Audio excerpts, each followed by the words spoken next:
Olá, graça e paz. Hoje, Atos dos Apóstolos, do capítulo 10. Enfim, o Evangelho chega aos gentios. Deus escolhe uma casa, Deus escolhe uma família, a família do centurião Cornélio.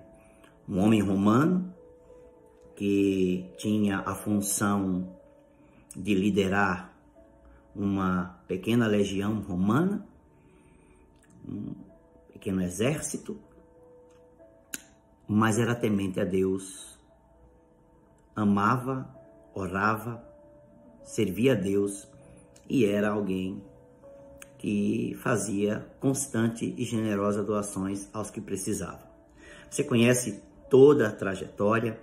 Enquanto um anjo aparece a Cornélio quando ele está orando, Deus está em Jope falando com Pedro, dando uma visão para que Pedro compreenda que Deus está querendo fazer mudanças e movimentos na história e abrir a porta aos gentios através daquele famoso lençol com répteis e coisas que os judeus não comiam. E Deus disse: não chame de impuro aquilo que o Senhor santificou. Era uma preparação para a mente de Pedro.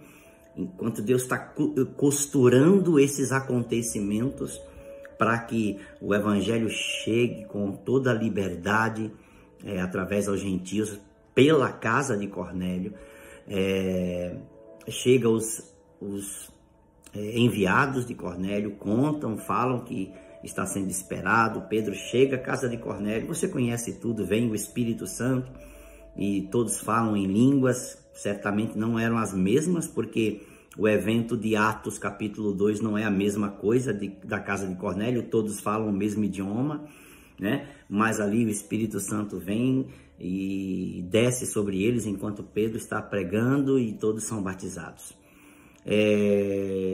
Normalmente nessas reflexões eu tento extrair alguma coisa que a gente não vê no dia a dia comum, aquilo que a gente não está acostumado.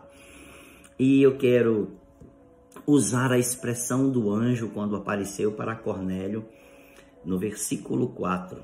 Cornélio, o anjo disse para ele, diz o texto no versículo 3, que ele viu claramente um anjo de Deus. A visão foi nítida, teve uma visão aberta, estava consciente, não teve nenhum êxtase, e ele teve uma visão aberta e o anjo materializou-se diante dele, chama seu nome, ele fixa os olhos no anjo, possuído de temor, e pergunta: o que é, Senhor? Ele está diante de algo extraordinário.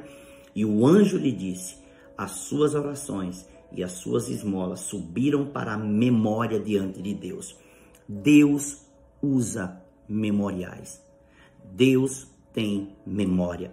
E quando falamos, às vezes dizemos a algumas pessoas, ou dizemos em culto, que as coisas são feitas e que ficam em memória diante de Deus, não é porque Deus tem problema de esquecimento, é que estas contínuas ações, contínuas orações que fazemos a Deus, ficam ali diante do seu altar. Não sabemos exatamente como essas coisas se processam, ricos detalhes nós não temos, mas sabemos que isso acontece.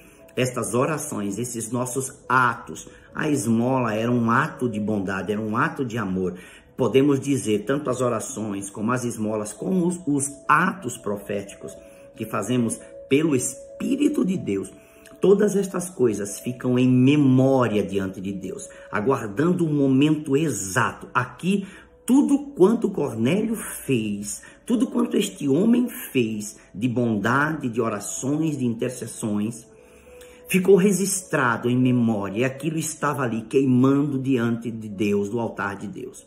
No dia determinado, no momento certo, no kairós correto, Deus envia um anjo para que se cumpra o momento exato. Aquela memória, aquele memorial diante de Deus, aquela memória das ações e das orações, surtiria um efeito no momento correto. E chegou o momento. E aí Deus envia o anjo para movimentar aquilo que Deus, em memória, determinou que as respostas acontecessem.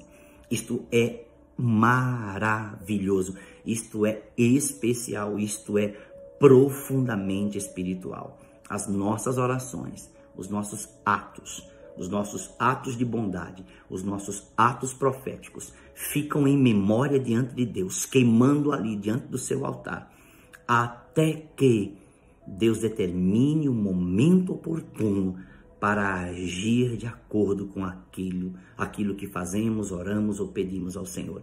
Isto é fenomenal. Como não amar um Deus assim? Deus abençoe você.